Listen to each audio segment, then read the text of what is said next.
Finally students, मैं लेकर के आ चुका हूं कक्षा 9वीं गणित विषय के बेसिक वाले बच्चों का प्रश्न पत्र। आपका प्रश्न पत्र वायरल हो चुका है। यह प्रश्न पत्र रात में वायरल हुआ है। जब मैं वीडियो शूट कर रहा हूं तो अभी टाइमिंग है 2 बजे, और आपको पता है यह प्रश्न पत्र आपका थोड़ी देर पहले वायरल हुआ है। तो मैं फुल सॉल्यूशन लेकर के प्रश्न पत्र के साथ आ चुका हूं। मैं प्रश्न पत्र दिखाता हूं। ये देखिए, इस प्रकार से रहने वाला है आपका प्रश्न पत्र, और यही प्रश्न पत्र आपका वायरल हुआ है। तो आपको सारे प्रश्न का उत्तर फटाफट मैं कराने वाला हूं, क्योंकि एक एक प्रश्न का फुल सॉल्यूशन मैं लेकर के आ चुका हूं। तो चलिए इसे हम साइड करते हैं और अब अपने वायरल प्रश्न पत्र को सॉल्व करते हैं। मैं आपसे यही निवेदन करूंगा कि अगर आपने वायरल क्वेश्चन पेपर के सारे क्वेश्चंस को पढ़ करके नहीं जाओगे तो डेफिनेटली तुमको लॉस देखने को मिलेगा। इसीलिए सारे क्वेश्चंस को बहुत अच्छे से पढ़ करके जाना है। जैसे मैं आगे बढ़ता हूं तो देखिए, 23 टोटल नंबर ऑफ क्वेश्चन 23 देखने को मिलेगा। 3 घंटे आपको समय दिए जाएंगे, और आपको टोटल 16 पेज का प्रिंटेड पेपर रहेगा और 75 नंबर का आपका प्रश्न पत्र रहने वाला है। यहाँ पर निर्देश में लिखा गया है सभी प्रश्न को हल करना अनिवार्य है। प्रश्न कितने नंबर का रहेगा उसके सम्मुख दिया गया है। 1 से 5 तक आपको वस्तुनिष्ठ, 6 से लेकर के 23 तक जितने भी क्वेश्चन है सभी में अतिरिक्त विकल्प, एंड यहाँ पर इंग्लिश में इंस्ट्रक्शन अवेलेबल है। सारे इंस्ट्रक्शन को ध्यान से पढ़ लीजिए, क्योंकि यह प्रश्न पत्र अभी अभी रात में वायरल हुआ है, इसीलिए सारे क्वेश्चन को देखना अनिवार्य है। तो चलिए फटाफट हम पेज को ओपन करते हैं और देखते हैं कि हमारा पहला प्रश्न क्या कहता है, और बढ़िया आराम से एक एक प्रश्न के उत्तर को समझने का प्रयास करते हैं। तो ये यहां पर लिखा है हमारा प्रश्न क्रमांक 1। ठीक है, तो थोड़ी मैं जूम करता हूं ताकि नजर तुम्हारे प्रश्न पत्र की तरफ होना चाहिए। प्रश्न क्रमांक 1 कह रहा है कि इनमें से कौन सा पूर्णांक है, तो इसका सही आंसर हो जाएगा आपका option number C is correct answer. यह एक पूर्णांक है। आगे बढ़ते हैं। दूसरा नंबर कहता है यदि x का मान 1 दिया है तो इस व्यंजक का मान निकालना है। तो सिंपल, जहां पर x दिया है वहां पर 1 रख दो, तुम्हारा आंसर आएगा। और हमने रख के देखा तो इसका सही आंसर ऑप्शन नंबर डी निकल करके आया है। तीसरा नंबर कहता है कि कार्तीय तल में अक्षों के प्रतिच्छेद बिंदु को क्या कहते हैं, तो इसे कहते हैं मूल बिंदु। तो इसका सही आंसर आपको ऑप्शन नंबर ए पे टिक करना है। और सारे क्वेश्चन को बेहतरीन ढंग से प्रिपेयर कर लेना, क्योंकि रात में ये प्रश्न पत्र वायरल हुआ है बेसिक वाले बच्चों के लिए। ठीक है, अभी स्टैंडर्ड का वायरल नहीं हुआ, केवल बेसिक वाले बच्चों के लिए हुआ है। तो अगर आपके कोई दोस्त है तो फटाफट इसको भेज दीजिए। नेक्स्ट हमारा चौथा नंबर कहता है कि समीकरण x - 2y = 4 निम्नलिखित में से एक हल क्या होगा, तो इसका सही आंसर होगा आपका ऑप्शन नंबर ए 4 और 0। आगे बढ़ते हैं। पांचवा नंबर, एक त्रिभुज के तीनों अंतःकोणों का योग क्या होता है। त्रिभुज के तीनों अंतःकोणों का योग 180 डिग्री होगा, क्योंकि त्रिभुज इस प्रकार से बनता है, और एक जो आपका त्रिभुज होता है वो 60 डिग्री का होता है। तो 3 होगा आपके 180 का। नेक्स्ट कहता है कि 3 प्रतिच्छेदी रेखा द्वारा बनाई गई बंद आकृति क्या कहलाती है। तो 3 प्रतिच्छेदी रेखा द्वारा जो आकृति बनती है उसे त्रिभुज कहा जाता है, एंड ये आपका होगा सही उत्तर। चलो, सेम इंग्लिश में आंसर क्वेश्चन अवेलेबल है, आप इंग्लिश में देख सकते हैं, और इनके फटाफट सारे आंसर्स को बहुत अच्छे से याद कर लीजिए। चलिए आगे बढ़ते हैं। नेक्स्ट हमारा प्रश्न क्रमांक 2 क्या कह रहा है, रिक्त स्थान की पूर्ति करो। पहला नंबर कहता है कि एक आयत का प्रत्येक कोण कितने डिग्री का होता है, तो 90 डिग्री का होता है।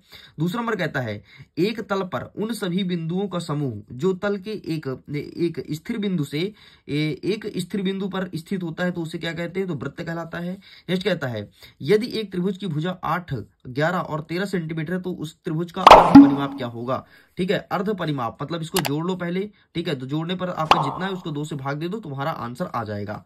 नेक्स्ट हमारा क्या कहता है, चौथा नंबर की त्रिज्या r वाले गोले का आयतन क्या होगा, तो 4/3 पाई r क्यूब होगा। ठीक है, नेक्स्ट कहता है कि एक आंकड़े दिया गया है 7, 1, 3, 9, 5। इसे मध्य का क्या होगा, मध्य का मतलब बीच में। तो सबसे पहले आप इसे क्रम से अरेंज कर लो। सबसे पहले छोटा सबसे आगे आएगा, तो 1, 3, 5, 7, 9 आ जाएगा। तो बीच में क्या आता है, 5 आता है, इसलिए इसका मध्य का 5 हो जाएगा। नेक्स्ट कहता है कि एक बहुपद दिया गया है 3x + 2, इसका शून्य निकालना है, तो इसका शून्य हो जाएगा -2/3। इस प्रकार से आपका ये होता है कंप्लीट। सेम क्वेश्चन देख लो, इंग्लिश में अवेलेबल है। अगर आप इंग्लिश मीडियम के स्टूडेंट हैं, सारे क्वेश्चन को बेहतरीन ढंग से प्रिपेयर कर लीजिएगा। आगे बढ़ते हैं। प्रश्न क्रमांक 3 जिसमें कह रहा है एक साइड स्तंभ आ, दूसरा दिखाया है स्तंभ नंबर बा। 36 में आपको 100 से भाग देना है, तो इसका हो जाएगा सही आंसर बी नंबर। नेक्स्ट क्या कहता है कि एक बहुपद दिया है x की पावर में 4, 2x धन 10, इसकी घात क्या होगी, तो इसका सही आंसर आपको लिखना है 4। ठीक है, इसमें अधिकतम घात 4 है। नेक्स्ट क्या कहता है कि -4 और 0 में भुज क्या है, तो भुज आपका हो जाएगा -4, तो ये होगा सही उत्तर। एंड इसमें कोटि क्या है, तो इसमें कोटि हो जाएगा 2, तो ये है आपका सही उत्तर। आगे बढ़ते हैं। नेक्स्ट कहता है कि एक्स अक्ष का समीकरण क्या होगा, तो यहां पर आपको लिखना है ये वाला x बराबर 0 और y अक्ष का समीकरण तो y बराबर 0। इस प्रकार से आपका ये होता है कंप्लीट। चलो भाई जल्दी जल्दी, समय कम है, सारे प्रश्न को बेहतरीन ढंग से प्रिपेयर करो, अपने दोस्तों को शेयर करो ताकि उनको भी फायदा मिल जाए। ठीक है, नेक्स्ट हमारा प्रश्न क्रमांक 4 कह रहा है कि एक वाक्य में उत्तर दीजिए। पहला नंबर कहता है -3 के पावर में क्यूब, 2 के पावर में क्यूब और 1 के पावर में क्यूब का मान क्या होगा, तो इसका सही आंसर 8 निकल कर आया है। ठीक है, मैं सारे आंसर निकाला हूं भाई, रात भर मेहनत किया हूं और सारे प्रश्न का आंसर लिखा हूं, इसीलिए पूरे क्वेश्चंस को बेहतरीन ढंग से प्रिपेयर कर लो और 1 से लेकर के और जितने भी क्वेश्चन है 23 तक सबको उत्तर लेकर के आया हूं। नेक्स्ट कहता है कि बिंदु 3 - 2 किस चतुर्थांश में स्थित है, ये तो चतुर्थ चतुर्थांश में स्थित है। नेक्स्ट क्या कहता है कि 2 चर वाले रैखिक समीकरण के कितने हल होते हैं, तो अपरिमित रूप से अनेक हल होते हैं। ठीक है, नेक्स्ट कहता है कि 30 डिग्री कोण के पूरक कोण का मान कितना होगा, तो 60 डिग्री होगा। नेक्स्ट कहता है कि आंकड़े दिया गया है 3 5 4 4 2 3 4 5 6, इसे बहुलक का मान क्या होगा, तो सबसे अधिक बार 4 आए तो 4 हो जाएगा। नेक्स्ट कहता है कि प्रथम 5 प्रगत संख्याओं का माध्य क्या होगा, तो 3 होगा। इस प्रकार से होता है कंप्लीट। सेम इंग्लिश में अवेलेबल है, सारे क्वेश्चंस को आप इंग्लिश में देख लीजिए। आगे बढ़ते हैं, प्रश्न क्रमांक 5 कह रहा है कि सत्य असत्य बताओ। पहला नंबर कहता है कि अवग्राहिता और अवधारणा ऐसी कल्पनाएं हैं जो स्पष्टता सर्वव्यापी सत्य होती है, इन्हें सिद्ध नहीं किया सकता, बिल्कुल सही हो जाएगा। नेक्स्ट कहता है कि यदि 2 रेखाएं परस्पर प्रतिच्छेद करती है तो शीर्षाभिमुख कोण बराबर होगा, बिल्कुल सही है। नेक्स्ट कहता है कि किसी त्रिभुज के बराबर कोण की सम्मुख भुजाएं असमान होती है, गलत बात है। बराबर कोण है तो सम्मुख भुजाएं भी हमेशा बराबर होती है, तो यहाँ पर असत्य। पहला सही, दूसरा सही, तीसरा गलत। चौथा कहता है कि किसी समबाहु त्रिभुज के प्रत्येक कोण 50 डिग्री होता है, नहीं। समबाहु कोण के प्रत्येक कोण 60 डिग्री होता है, तो ये गलत हो जाएगा। नेक्स्ट कहता है पतंग एक समांतर चतुर्भुज नहीं है, ये आपका सही हो जाएगा। नेक्स्ट कहता है कि 3 असंरेख बिंदुओं से जाने वाला एक और केवल एक वृत्त है, तो ये आपका सही हो जाएगा। इस प्रकार से आपका पहला, दूसरा, चौथा, पांचवा सही, बाकी सब कुछ गलत है। सेम इंग्लिश में अवेलेबल है, आप सारे क्वेश्चंस को इंग्लिश में देख लीजिए। चलो आगे बढ़ते हैं। नेक्स्ट प्रश्न क्रमांक 6 क्या कहता है कि निम्नलिखित भिन्न को दशमलव में कन्वर्ट करना है। कुछ मत कर भाई, इसमें भाग दे दो। ठीक है, 7 में 8 का भाग दे दो, ऐसे 10 में 3 का भाग दे दो, तुम्हारा आंसर आ जाएगा। नेक्स्ट कहता है कि एक पूर्णांक दिया गया है -3 और 4 को संख्या रेखा प्रदर्शित करना है, तो आइए इसको फटाफट यहीं पर मैं सॉल्व करके दिखाता हूं कि इसे कैसे सॉल्व करना है। ठीक है, यहाँ पर एक मैं पेज लाया हूं जिसमें सॉल्व करेंगे। तो संख्या रेखा में ना, संख्या रेखा कैसे प्रदर्शित करोगे, सबसे पहले इस प्रकार से बना लोगे। ठीक है, बीच में होता है हमेशा 0, इधर आओगे तो इधर होगा हमेशा तुम्हारा ऋणात्मक और इधर होगा हमेशा धनात्मक। ठीक, तो जैसे यहाँ पर 0 हो गए तो यहाँ पर 1 2 3 4, तो ये किस में हो जाएगा, ऋण में हो जाएगा। इधर किस में हो जाएगा, 0 के बाद इधर 1 2 3, ये धन में हो जाएगा। ठीक है, 4 ये धन में होता है, इधर ऋण में होता है। अब क्या बोला है कि -3 बोला है, तो -3 आपका यहाँ पे हो जाएगा ऐसे, और यहाँ पर क्या बोला है 4, तो 4 आपका यहाँ पे हो जाएगा ऐसे। बस इस प्रकार से तुमको दिखाना था, यहाँ पे लिखना है -3, यहाँ पे लिखना है 4, आपका यही सही उत्तर हो जाएगा। चलो साइड करते हैं, नेक्स्ट क्वेश्चन देखते हैं। नेक्स्ट कह रहा है हमारा 7वां नंबर कि इसको जोड़ना है। ठीक है, इसका आंसर मैं लेकर के आया हूं, फटाफट इन सब का आंसर देख लो और जल्दी से सारे प्रश्न को बेहतरीन ढंग से प्रिपेयर कर लेना, अगर आप अपने एग्जाम में अच्छा नंबर लाना चाहते हो तो।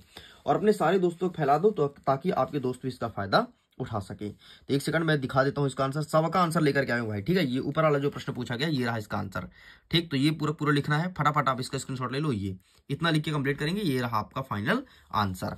चलो साइड करते हैं। नेक्स्ट क्या कहता है अथवा में कि 1/√2 में हर का परिमेयकरण करो, तो ये रहा आपके सामने हर का परिमेयकरण। ठीक है, इसका भी आंसर लेकर के आए, ये देखो इस प्रकार से तुम्हें करना है। ठीक है, यहाँ पर क्या लिखा है, यहाँ पे लिखा है कि √2 में हर का यहाँ पे लिखा है कि 1/√2 में √2 को गुणा करने पर, ये लिखा है। ठीक है, ये देखो फिर हमने यहाँ पर गुणा कर भी दिया है, इस प्रकार से लिखना है। इसका आंसर आएगा √2/2। ठीक, ये रहा। नेक्स्ट आगे बढ़ते हैं। 8वां नंबर कहता है कि एक बहुपद दिया गया है। ठीक है, इसमें P0 और P1 का मान ज्ञात करना है। मतलब सिंपल सा, जहां पर आपको x बोला है वहां पर एक बार 0 रख करके सॉल्व करो। जहां पर जैसे सॉल्व करोगे आंसर आ जाएगा, तो इसके बाद आपको रखना है x के स्थान पर 1 रख के सॉल्व करना है, आपका आंसर आ जाएगा। एक मैं सॉल्व करके दिखा देता हूं जल्दी से। यहाँ पर क्या कहता है 2x क्यूब। हमारे पास समय बहुत कम है भाई, सारे क्वेश्चन को जल्दी से प्रिपेयर करना है, समय बहुत ही कम है मेरे फ्री फायर लवर्स। और फ्री फायर लवर्स जल्दी जल्दी सारे क्वेश्चंस को सॉल्व कर लो। ठीक, एक बार तुम रख दो p का मान 0, ठीक है। तो जहां जहां x है वहां शून्य रख दो, ठीक है भाई, ये शून्य रख दिया, यहाँ पर 3 में शून्य रख के स्क्वायर कर दिया, ठीक है, 4 में शून्य रख दिया और 5 कर दिया, ठीक। इसको जब मैं गुणा करूंगा तो ये शून्य ही आएगा, ठीक है। तो शून्य शून्य शून्य शून्य शून्य शून्य शून्य शून्य शून्य और ये हुआ 5, तो इसका आंसर आ गया 5, ठीक है। इस प्रकार से सॉल्व करना है, ठीक है। तो ये कर लो ना। नेक्स्ट हमारा अथवा क्या कहता है, अथवा कहता है कि k का मान ज्ञात करना है और जबकि ये दिया गया है। तो सिंपल सा, यदि x माइनस 1 है ना, तो x को जब माइनस 1 को पक्षांतर करोगे तो x बराबर 1 आ जाएगा। अब जहां जहां x लिखा है वहां वहां 1 रखो, वैल्यू पुट करो, तुम्हारा आंसर आ जाएगा। एक सेकंड, अगर मेरे पास इसका आंसर हो तो मैं आपको दिखा देता हूं। देखो वो वाला तो नहीं है, लेकिन इस टाइप के क्वेश्चंस का आंसर है प्रश्न क्रमांक 8 का। ये देखो जहां पर एक बार x का मान शून्य रखा है इस बच्चे ने, फिर एक बार y का मान शून्य रखा है और सॉल्व किया है, ठीक। चलो आगे बढ़ते हैं। नेक्स्ट क्या कहता है, प्रश्न क्रमांक 9 कहता है कि कार्तिकेय तल में बिंदु का स्थान निर्धारण करना है कि ये कहां पर होगा। मतलब आपको एक चित्र बनाना पड़ेगा, ठीक है, एक चित्र बनाना पड़ेगा। चित्र कैसे बनेगा, इस प्रकार से आपको ग्राफ बनाना पड़ेगा। ध्यान से देख लो, इस प्रकार से आप ग्राफ ड्रा करना है और अब बताना है कि 4 5 4 0 और 5 -6 और 0 और -5 कहाँ कहाँ स्थित होगा, ठीक है। तो ये 0 हो गया, इधर 1 2 3 4 5 6, इस प्रकार से आपको ग्राफ बनाना पड़ेगा। तो इसका आंसर आप देख लीजिएगा, ठीक है। मैं यहाँ पर लेकर के नहीं आया हूँ। नेक्स्ट क्या कहता है, अथवा वाला मैं जरूर लाया हूँ। अथवा वाला कहता है कि किस चतुर्थांश में ये स्थित है, ठीक है, बताना है। तो ये क्या कहता है, -2 और 4। देखो इसका चतुर्थांश कैसे निर्धारित होता है। ये पहला चतुर्थांश होता है जिसमें होता है प्लस प्लस, ठीक है। इसमें होता है माइनस और प्लस, इसमें होता है माइनस माइनस और इसमें होता है आपका x में होता है प्लस और माइनस, तो इसमें प्लस और माइनस इस प्रकार से होता है, ठीक है। अब देखो -2 और 4 बोला है ना, तो ये आएगा आपके दूसरे चतुर्थांश में। जैसे कहता है 3 और -1, तो प्लस में है फिर माइनस में, तो प्लस और माइनस में ये होगा आपका चतुर्थांश। नेक्स्ट क्या कहता है, -1 और 0, माइनस माइनस माइनस माइनस और 0, ठीक है। तो ये इसमें आएगा, तो ये भी आएगा द्वितीय चतुर्थांश में। नेक्स्ट क्या कहता है, 1 और 2, ये आएगा आपके पहले चतुर्थांश में। लो भाई, इस प्रकार से आपका ये भी होता है कंप्लीट। नेक्स्ट हमारा क्या कहता है कि इसमें भुज और कोटि बताना है। सिंपल सा, आपका -8 हो जाएगा भुज और 5 हो जाएगा आपका कोटि। नेक्स्ट हमारा कहता है अथवा में कि कार्तिकेय तल में किसी बिंदु की स्थिति निर्धारित करने के लिए क्षैतिज और ऊर्ध्वाधर रेखा का नाम लिखो, ठीक है। तो इसका आंसर मैं दिखा देता हूं। तो ये रहा आपके सामने आंसर, बस इस प्रकार से इसका आंसर लिख करके चले जाना, ठीक है। एंड प्रश्न क्रमांक 9 का भी दिखा देता हूं किस प्रकार से आपको बनाना है। तो इस प्रकार से देखो, इस प्रकार से आपको चतुर्थांश बनाना पड़ेगा एंड इस प्रकार से ड्रॉ करके दिखाना पड़ेगा, ठीक। इस प्रकार से दिखाना पड़ेगा आप लोग को, ये देखिए इस प्रकार से ड्रॉ करके दिखाना पड़ेगा, ठीक है। चलो आगे बढ़ते हैं। नेक्स्ट क्या कहता है, प्रश्न क्रमांक 11 नंबर कहता है कि एक नोटबुक की कीमत एक कलम की कीमत से दोगुनी है। इस कथन को निरूपित करने के लिए एक 2 चर वाले रैखिक समीकरण बनाइए। तो सिंपल सा इसका बनाओगे x धन 2y बराबर 0, बस इतना तुम्हारा आंसर आ जाएगा। नेक्स्ट क्या कहता है कि रैखिक समीकरण x बराबर 3y है, तो इसे इस रूप में व्यक्त करना है और ABC का मान निकाल करके बताना है, ठीक है। तो x को आप 1 मान लो, ठीक है, x को आप 1 मान लो और y को आप मान लो -3, खत्म। तो यहां पर जो a का मान हो जाएगा, तो a का मान हो जाएगा 1, b का मान, b के साथ y है, तो y में आपने क्या माना -3, तो -3 हो जाएगा और c का मान क्या है, कुछ नहीं है तो 0 है। इस प्रकार से आपका ABC का मान निकल गया है। चलो आगे बढ़ते हैं। नेक्स्ट का क्वेश्चन कहता है, प्रश्न क्रमांक 12 कि 4x धन 3y बराबर 12 के 2 हल होंगे। मतलब एक बार तुम्हें x का मान 0 रखना है, एक बार y का मान 0 रखना है, आंसर सॉल्व करना है। मेरे पास आंसर अवेलेबल है, मैं दिखा देता हूं। ये देखो इस प्रकार से आंसर लिखना है, तो टेक अ स्क्रीनशॉट। आगे बढ़ते हैं। नेक्स्ट क्या कहता है अथवा में कि k का मान ज्ञात करना है जब x का मान 2 है और y का मान 1 है। मतलब जहां पर x लिखा है वहां पर आप 2 रखिए, जहां पर y लिखा है वहां पर 1 रखो, सॉल्व कर दो, k का मान निकल के आएगा। तो 2 दूनी 4 और 3 कम 3, 4 3 7 आंसर आएगा, ठीक है। लेकिन आंसर अगर अवेलेबल है तो मैं दिखा देता हूँ, ठीक। आंसर इस प्रकार से इसका 7 निकल करके आया। आंसर नहीं है भाई, ठीक है, कुछ मत करो, मैंने जैसे इसे बता दिया वैसे करना है। बाकी मैं ऊपर का दे दिया हूं, ऊपर का आप करके चले आना, तुम्हें पूरे नंबर मिलेंगे। नेक्स्ट हमारा 13 नंबर कहता है कि यदि ABC एक ही रेखा पर स्थित है, ठीक है, जिसमें B बिंदु A और C के बीच स्थित है, तो सिद्ध करो कि AB धन BC धन CA होगा। तो ये रहा आपके सामने आंसर, इसका स्क्रीनशॉट ले लो, ठीक है, बढ़िया इसे लिख देना। ये न्यूक्लियड की 4th अवधारणा है। नेक्स्ट क्या कहता है कि न्यूक्लियड की 5th अवधारणा, 5वीं अवधारणा लिखनी है। तो ये रहा आपके सामने न्यूक्लियड की 5वीं अवधारणा, आप इसका भी फोटो खींच लो, अवधारणा को अच्छे से याद कर लेना। आगे बढ़ते हैं। 14 नंबर कहता है कि x और y का मान ज्ञात करना है और कुछ इस प्रकार से चित्र बना हुआ है। तो इसका आंसर मैं दिखा देता हूँ। ये रहा आपके सामने, इस प्रकार से चित्र बना था एंड इस प्रकार से इसे अटेंड करना है। ये रहा full and finally answer. Side करते हैं। नेक्स्ट हमारा अथवा कहता है कि प्रतिवर्ती कोण किसे कहते हैं, इसे परिभाषित करना है। ये रहा है आपके सामने प्रतिवर्ती कोण, ठीक है, आप इसका स्क्रीनशॉट ले लो। आगे बढ़ते हैं। नेक्स्ट हमारा 15 नंबर कहता है कि ABC एक समद्विबाहु त्रिभुज है जिसमें AB बराबर AC है, तो एपी परपेंडिकुलर होगा बीसी पर, तो खींचकर दर्शाइए कि कोण बी बराबर है कोण सी के। ये प्रश्न पूछा है, तो ये रहा आपके सामने आंसर। ठीक है, फटाफट इन सारे क्वेश्चन का स्क्रीनशॉट ले लो और बढ़िया ढंग से प्रिपेयर कर लेना। अच्छा, अगर इसके पीडीएफ को डाउनलोड करना है, लिंक डिस्क्रिप्शन बॉक्स में है, जाओ टच करो और जल्दी से पीडीएफ को डाउनलोड कर लो। समय कम है, सारे प्रश्न को अच्छे से याद कर लेना। अथवा क्या कहता है कि एबीसी एक समकोण त्रिभुज है जिसमें कोण ए का मान 90 डिग्री है, एबी बराबर एसी है, तो कोण बी और कोण सी का मान आपको ज्ञात करना है। तो ये रहा है आपके सामने इसका आंसर। ठीक है, आप इसका भी फोटो खींच लो। ये पूरा लिखना है, यहां से लेकर के स्टार्ट होगा एंड यहां तक लिख के कंप्लीट करेंगे। चलिए साइड करते हैं। नेक्स्ट क्या कहता है, प्रश्न क्रमांक 16 नंबर कहता है कि दर्शाइए कि समचतुर्भुज के विकर्ण परस्पर लंब होते हैं। तो ये रहा आपको बताना है कि समचतुर्भुज के विकर्ण परस्पर लंब होते हैं। ठीक, तो ये रहा आपके सामने आंसर। ठीक, तो आप इसका फोटो खींच लो, बाकायदे ये लिखना और चित्र भी बना देना एक समचतुर्भुज का। आगे बढ़ते हैं। नेक्स्ट क्या कहता है, नेक्स्ट हमारा अथवा कहता है कि एक चतुर्भुज के कोण 3:5:9 के अनुपात में है, तो चतुर्भुज के सभी कोण का मान ज्ञात करना है। ये चीज पूछा गया है, तो चलो हम बता देते हैं फटाफट इसका भी आंसर। तो ये रहा आपके सामने answer, take a screenshot, that's it, ये रहा। चलो आगे बढ़ते हैं। नेक्स्ट, इसका और भी क्या अच्छा आंसर अवेलेबल है क्या? नहीं, इतना ही है। बाकी यहाँ पर देख सकते हो नीचे थोड़ा सा लिखा है। ठीक है, बाकी इतना ही है इसका सॉल्व। चलो आगे बढ़ते हैं। सारे क्वेश्चन को बेहतरीन ढंग से प्रिपेयर कर लेना अगर एग्जाम में टॉप करना है तो। 17 नंबर कहता है कि एक लंब वृत्तीय शंकु का वक्र पृष्ठीय क्षेत्रफल इतना है, तिर्यक ऊंचाई 10 सेंटीमीटर है, तो आधार की त्रिज्या 7 सेंटीमीटर है। ये प्रश्न पूछा है, तो ये रहा आपके सामने आंसर। सॉरी, इस प्रश्न का उत्तर ना, जो प्रश्न क्रमांक 16 का अथवा है, ये रहा बढ़िया आंसर।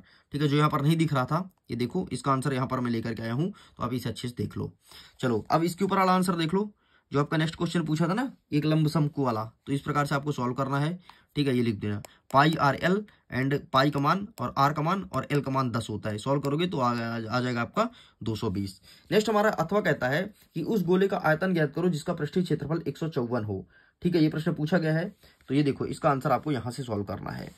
ये रहा, सबसे पहले ये लिखोगे, ठीक है, फिर ये लिखोगे, वैसे यहाँ से लिखना, ये मान लीजिए, यहाँ से लिख करके इसे सॉल्व करोगे एंड यहाँ तक लिख के कंप्लीट करना है, बस इतना लिखेंगे।